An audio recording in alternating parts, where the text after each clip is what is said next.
Hello guys, welcome to my channel. This is your Peter Official. Sa video na ito ay ituturo ko sa inyo kung paano palitan ng follow button ang add friend button sa profile account nyo. Let's get started. Pumunta sa Facebook app. Pindutin ang tatlong linya sa gilid.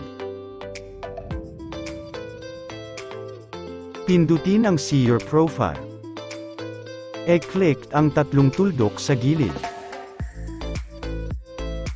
Pindutin ang View As. At yan guys, Add Friend button ang nakalagay. Upang mapalitan ang Add Friend button, balik lang po tayo sa Profile Settings at pindutin ang View Privacy Shortcuts.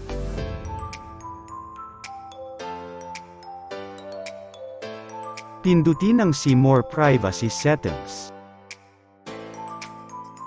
Hanapin ang How People Find and Contact You, then click.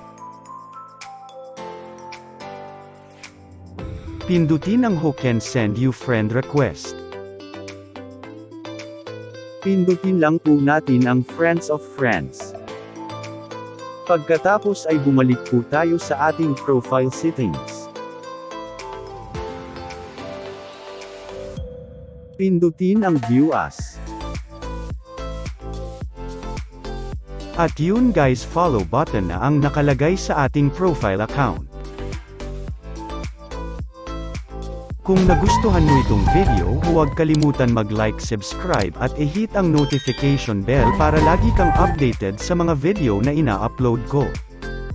Salamat sa panunood.